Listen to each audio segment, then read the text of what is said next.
Voltamos com o último bloco do programa Ponto de Vista, que está aqui com o pós-doutor Ricardo Rabenschlag, ele que lecionou em vários lugares, várias universidades do Brasil e do exterior, está aqui falando com a gente sobre ciência, sobre religião. E um debate que é muito comum hoje, a gente fala quase sempre que você está no noticiário, você vê o fundamentalista religioso, o fundamentalista, a questão do ISIS. Existe fundamentalista científico? Ah, sim, sem dúvida. E religioso também. De ambas as partes você tem essas tendências extremistas. Né? Os novos ateus, esses que combatem os teóricos do design inteligente, são tão dogmáticos quanto os próprios teóricos do design inteligente. Né? Em ambos os lados há exceções. Só que o debate não é, digamos assim, comandado por essas exceções. O que vende, o que gera, o que anima o debate são essas posições mais extremas e dogmáticas e fundamentalistas. Né? O fundamentalismo científico hoje se chama positivismo, ou cientificismo, como se chama também. Essa ideia de que a única forma de racionalidade é a ciência, é a científica.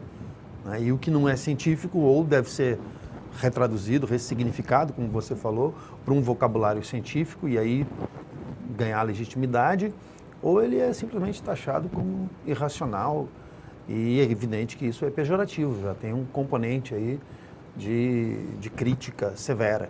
Né? E muitas vezes parte dessa defesa desse fundamentalista é que, tipo, olha, as discussões no mundo estão muito soltas, estão muito dispersas. O fundamentalista, o radicalismo é interessante porque está preso ao radical, está preso à origem. Como esse debate pode ser feito no campo da filosofia, em que você vê os prejuízos de uma discussão intolerante, um fundamentalismo, e você vê muitas vezes realmente um pouco dessa dispersão em termos de conteúdo?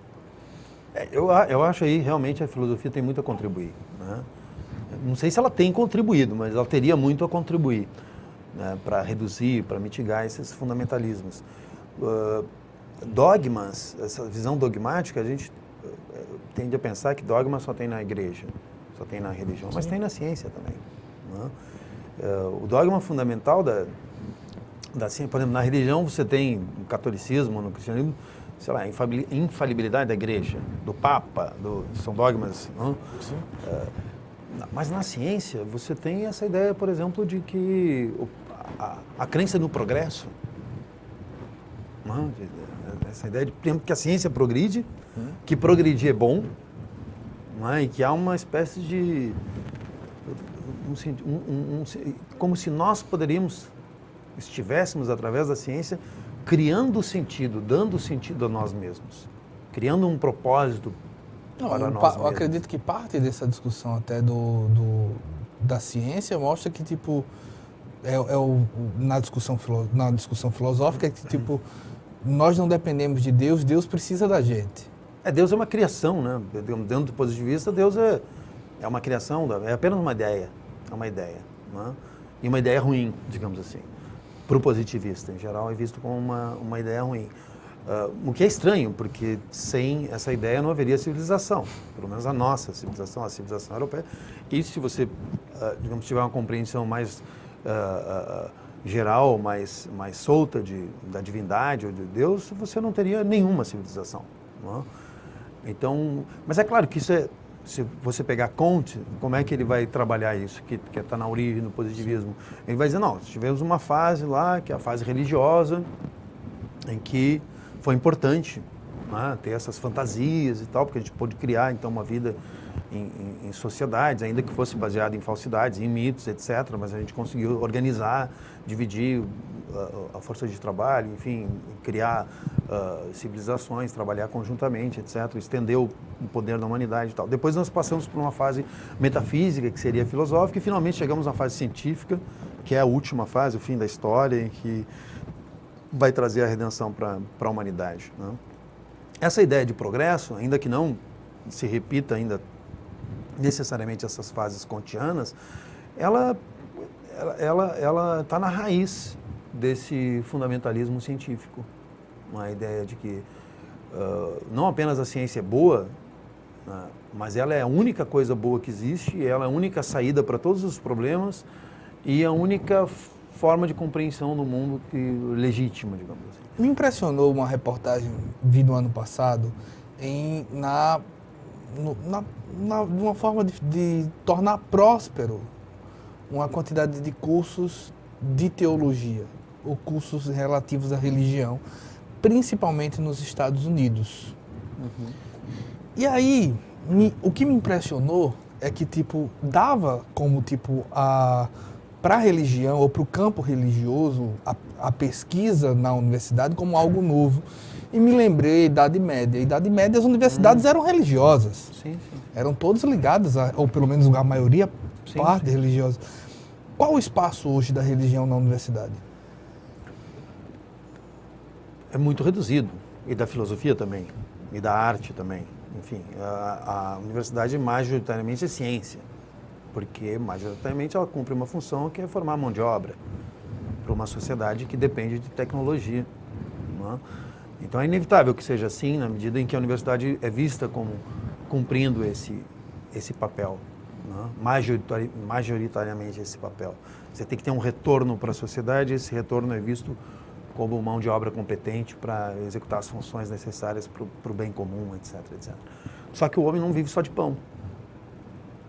Então, assim, não adianta só ter uma tecnologia fantástica e tal, que quando essa tecnologia, nós temos o problema das Coreias, aí, essa crise nuclear que volta a assombrar o planeta, quando essa tecnologia começa a falhar ou começa a ser utilizada contra a própria humanidade, a ciência não tem respostas.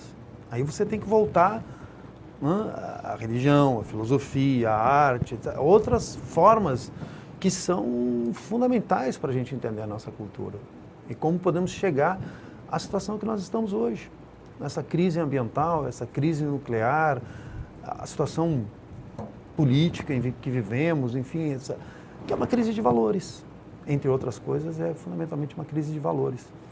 Não é? Será que o fundamentalismo científico e o papel exacerbado que a ciência tem na sociedade não é parte desse problema? Eu não estou aqui querendo dizer que é todo o problema.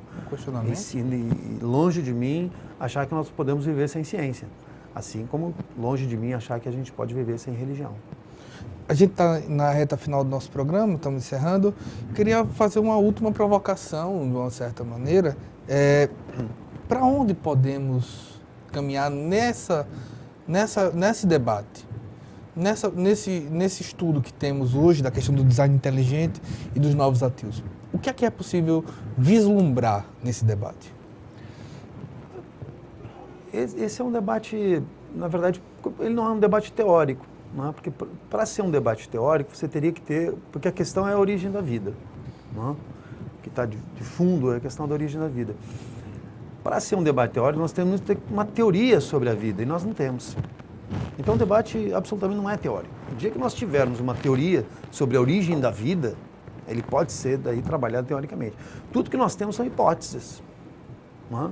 Entre elas, a hipótese do design inteligente, que pode vir no futuro a se mostrar, digamos assim, inclusive verdadeiro, pode gerar teorias científicas, etc., por mais improvável que possa parecer hoje. Não é? E outras teorias também, outras hipóteses que podem gerar, então, teorias que vão talvez poder responder essa questão no futuro. Então, não é um debate teórico, ele é um debate político, ele é uma luta pelo poder. Né? Então, as estratégias não são racionais, são racionais, mas não são racionais no sentido da demonstração, da argumentação teórica. Elas são racionais no sentido da racionalidade prática. Então, o discurso ele é retórico. Trata-se de convencer o outro, ou demover o outro, fazer a cabeça, como se diz. Né? Trata-se de, não propriamente de discutir ideias, mas de propaganda, de propagar ideias. Né? Então, do jeito que está, digamos, no lugar onde esse debate ocorre, como ele é motivado por posições fundamentalistas, tanto da parte do design inteligente, que são os antigos criacionistas, como da parte dos novos ateus, que são os antigos positivistas, eles todos se dizem novos, mas são velhos conhecidos, né? E dogmáticos e fundamentalistas. Não creio que possa sair grande coisa, né? Agora, nós podemos vir a discutir a questão do ponto de vista teórico, seja pela via científica ou pela via filosófico-teológica. Então, aí tem um lugar para ressurgir, por exemplo, a teologia, o debate teológico, para tentar... A teologia sempre foi um instrumento de mediação entre, né, a ciência, o conhecimento teórico, digamos assim, e a revelação, as escrituras. Esse é o instrumento de mediação que foi criado, né, no Ocidente e que se mostrou tão eficaz, tão eficiente para construir as bases, construir a universidade, construir o Estado moderno, construir o direito, que vem do direito papal, etc. Tem muitas coisas boas que surgiram disso, não? Então, acho que tem que retomar o papel da teologia na mediação desse debate, tem que retomar também a tentativa de o cientista, né, de fazer ciência de forma não dogmática, e muitos cientistas fazem. Então, a tentativa sincera de fazer avançar a ciência de forma não dogmática para romper com os dogmas da religião, da igreja. Pois bem. E aí uma ajuda a outra. Aí, Pós-doutor Ricardo Rabenschlag, muito obrigado por eu que ter dado a agradeço entrevista. a oportunidade. TV Assembleia fica à disposição. Muito obrigado a vocês. Nós agradecemos também a você pela audiência. Esperamos uma próxima oportunidade. Até mais.